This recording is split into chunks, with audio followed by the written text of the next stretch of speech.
São cenas violentas, cruéis, inexplicáveis. São crimes praticados por menores, boa parte deles de maneira gratuita, adolescentes que matam por matar. E um tema delicado volta ao centro dos debates: a redução da maioridade penal para jovens que praticam crimes bárbaros ou que são reincidentes. Um levantamento inédito do Conselho Nacional de Justiça revela que mais de 61 mil menores infratores cumprem atualmente medidas socioeducativas no Brasil. A lei da maioridade penal é antiga, de 1940. Para o Estado, o menor não tem condições de fazer as próprias escolhas nem de assumir as consequências de seus atos. Em contrapartida, um jovem de 16 anos já pode votar, trabalhar com carteira registrada e com autorização dos pais até casar e ser emancipado. E eles sabem disso. Quando são pegos cometendo um crime, têm certeza da impunidade. Pesquisa realizada pelo Datafolha mostra que 93% dos brasileiros são favoráveis à redução da maioridade penal para 16 anos. A Câmara dos Deputados criou uma comissão especial para propor mudanças no Estatuto da Criança e do Adolescente, que foi criado em 1990. A comissão quer aumentar o período de internação dos infratores que cometem homicídio e estupro de 3 para 8 anos. Também sugere que o interno, ao completar 18 anos, seja colocado em um outro internato ou em uma área separada dos mais novos. Para a comissão, é necessário também aumentar a idade máxima de reclusão de 21 para 26 anos. Segundo os números da Secretaria de Segurança Pública de São Paulo, 10 adolescentes foram detidos por dia nos 3 primeiros meses deste ano. De todas as prisões feitas pela Polícia Paulista, 8% são de adolescentes. Na Fundação Casa, a prisão de menores aumentou em 37% na última década, atingindo 9.016 detentos em abril. Uma proposta do governador de São Paulo, Geraldo Alckmin, que aumenta o tempo de internação, está em análise no Congresso. Para falar sobre a possível redução da maioridade penal, o Canal Livre recebe o desembargador Luiz Soares de Mello, bacharel em Ciências Jurídicas e eleito em 2012 para o órgão especial do Tribunal de Justiça de São Paulo.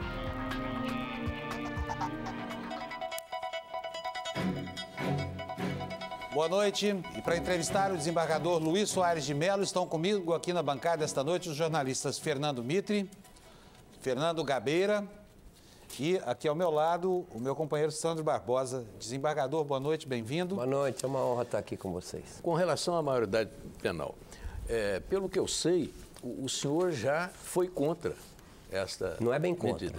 Não O é. senhor tinha restrições a essa ideia. O senhor foi mudando. Eu vou explicar melhor. Eu queria saber quais são os argumentos que o senhor adotava e deixou de lado e quais são os novos argumentos que o senhor adota. Primeiro eu vou colocar a situação diferente do que o Mitre coloca.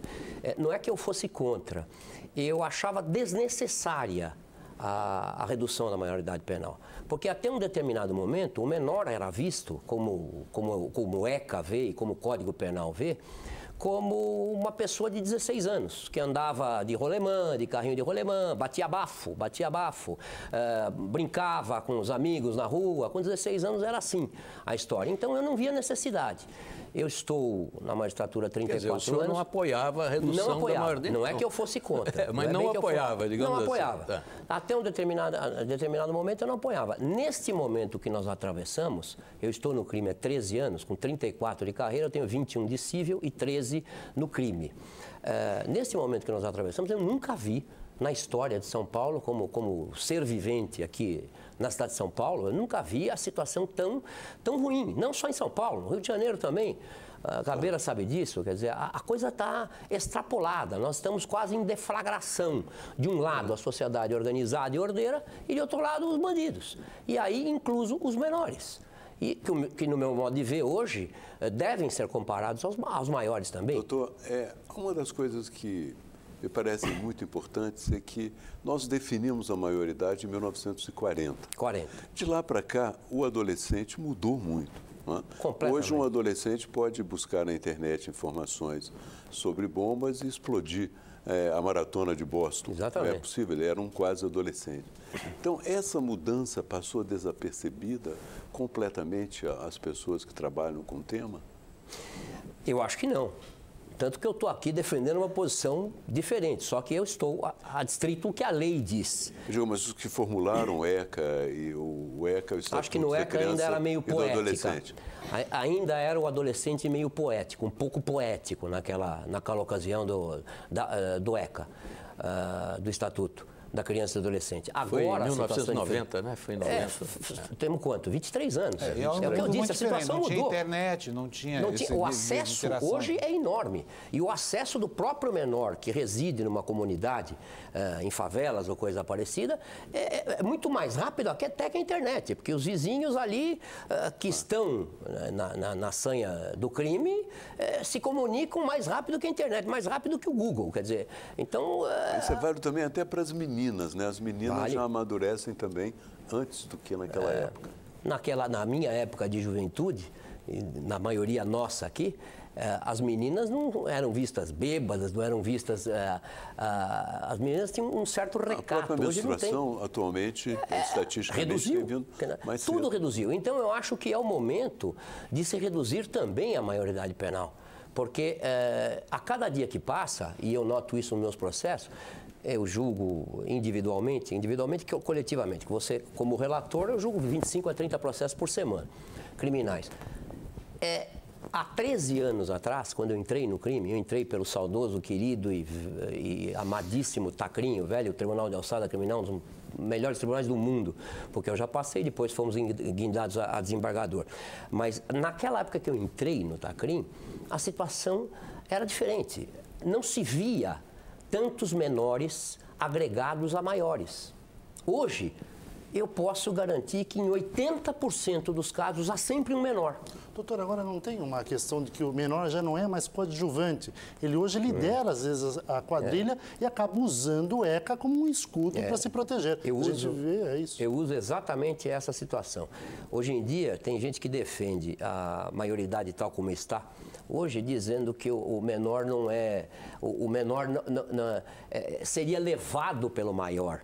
Às vezes é o contrário que acontece, porque o menor, esperto como ele está, esperto no mau sentido que eu estou colocando, ele sabe perfeitamente que ele, formando uma mini quadrilha ali com outros maiores, ele está livre e ele pode praticar alguns atos mais poderosos do que, ou mais contra a lei, do que os maiores.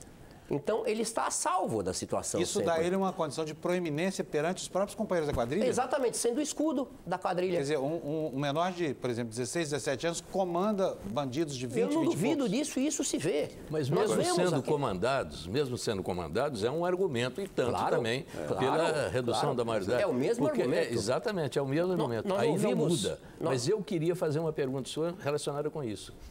Estamos falando de 16 anos, né? 16. Seria a idade mínima. Eu também não tenho idade definida. Pode ser 15 ou 14. Eu acho que 16 para 18 ou 16 para 14 ou para 15 é a mesma coisa. Aí que é a minha pergunta. Vamos lá. 16 anos. Aí os bandidos vão começar a recrutar os com de 15 11. 15 anos, os de 14. Não haveria uma saída legal que julgasse o menor não pela idade, mas pelo crime que ele tivesse cometido? E aí os limites seriam outros? Haveria, teoricamente haveria, e também haveria uma outra situação que você poderia reduzir. Exatamente, o Gabeira está lembrando que nos Estados Unidos é mais ou menos assim, em alguns estados, salvo engano, em alguns estados.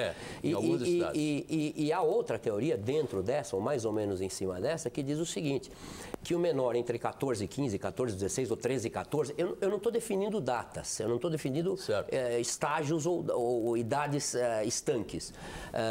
Entre 14 e 16, desde que ele cometa o crime, você faz um estudo sobre ele para ver como é que ele é. Quer dizer, vem psicólogos ou coisa parecida, médicos e sociólogos para ver se esse menor está ou não engajado, se ele pode ou não sofrer apenamento. Quer dizer, dentro da sua inteligente pergunta, há outras definições. Eu acho que 16 anos é pouco também, eu diminuiria mais. Talvez seja um pouco radical. Olha, a propósito disso que o senhor está falando, nós entrevistamos o Dr. Guido Palomo, que é psiquiatra forense, e ele tem uma posição muito interessante sobre a transição da noite para o dia. Deve chamar teoria da aurora, não sei se é o nome que ele pôs, mas vamos ver qual é a pergunta que ele deixou para o senhor aí. É fundamental a aplicação da semi-imputabilidade, que esqueceram da semi-imputabilidade. Ou seja, de uma forma prática, até os 12 anos, inimputabilidade. Dos 13 aos 18, a semi-imputabilidade, dos 18 em diante, a imputabilidade. O que isso representa de uma maneira, digamos, operacional?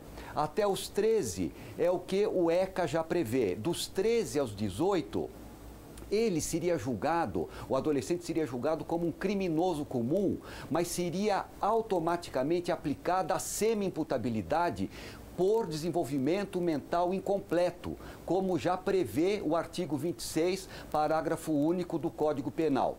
Seria diminuído de 1 a 2 terços da pena conforme as circunstâncias, e ele pegaria a medida de segurança. Essa medida de segurança completaria ela até os 18 anos como uma medida socioeducativa. Terminado, iria para a cadeia. Então, a pergunta que eu faço é a seguinte: por que esqueceram da semi-imputabilidade, já que a natureza não dá saltos, os neurônios amadurecem devagar e a semi-imputabilidade seria fundamental entre a inimputabilidade e a imputabilidade? Mas foi uma das opiniões mais inteligentes. Se tivesse que adotar de bate-pronto, esta é perfeita. Dos 13 aos 18. Porque dos 13, ontem eu vi num dos jornais da Band ou na Polícia 24 Horas, um menino de 13 anos que fazia aniversário naquele dia, de 14, e a moça, a repórter aqui, colega de vocês, perguntaram a ele: moço, você, por que você cometeu? Não, eu estava com eles e tal. Ele dizia: hoje é meu aniversário. Eu falei: mas quantos anos você está fazendo? 14. Você estava acompanhando? Não, nós estávamos todos juntos. Eles dirigiam o carro? Não, eu dirigi o carro. Com 13 anos de idade. Quer dizer, fazia 14 no dia. Então, eu achei inteligentíssima a colocação do professor. Inteligentíssima. Se eu tivesse que adotar uma posição de bandeira, eu adotaria esta posição. Agora, por que nunca se usou isso? Porque não há. Em primeiro lugar, porque não há legislação que contemple essa espécie de definição entre 13 e 18 anos. Existe, exatamente como ele colocou, a semi-imputabilidade para quem tem capacidade intelectiva reduzida ou para quem tem alguma falha incapacidade jurídica. Jurídica e, às vezes, mental. Então, muitas vezes, você condena a chamada... Né? Exatamente. E a gente condena essa gente também. É a chamada absolvição imprópria, em que você responsabiliza, é o termo que eu uso, inclusive, em votos. Essa semana ainda dei um voto nesse sentido. Responsabiliza o cidadão, mas manda ele para manicômio, manda ele para casa de internação. Que também não resolve. Agora, de qualquer forma, esta posição que o professor coloca, eu achei uma das mais inteligentes que eu ouvi e vou empunhar esta ideia. Muito boa. Agora, doutor, nesse momento o país está emocionado com essa sequência de crimes absurdos. Né? A monstruosidade parece não ter limite nesses crimes e tem essa triste coincidência, sempre um menor na história. Então, a emoção é total. Total. Não é um momento adequado para se tomar grandes decisões. Mas também, eu discordo no Brasil, mas no Brasil, mas o senhor vai concordar agora, no Brasil, sempre que vem um movimento como esse, uma emoção, asfixiando o debate de certo modo, os políticos começam a tomar posição. Depois, quando a emoção desaparece, os políticos desaparecem também. Então, eu acho que o Brasil vai ter que tomar uma decisão sob violenta emoção, que pode não ser perfeita do ponto de vista da racionalidade. O que o senhor acha disso? A segunda colocação, concordo integralmente. Porque existe muita gente, eu já estou vendo em rádios, em deputados ou coisa parecida, aproveitando este momento. Olha, menor, agora a palavra da hora é menor. Quanto à primeira colocação, o senhor discorda? Porque o senhor acha que a emoção não deve impedir a decisão? No momento do clamor público, não é bom julgar, não é bom decidir, não é bom... É bom amadurecer. Quando eu tenho um processo em clamor público, eu já tive um processo de alto clamor público e deixava ele do lado. Um grande desembargador que eu auxiliei, foi auxiliar da vice-presidente, quando ele era vice-presidência, quando ele era presidente, ele me ensinou. Quando você tiver algum clamor público em cima de alguma coisa, deixa ele depositado ali. Um dia, 2, 3, e você volta a pensar nele. Mas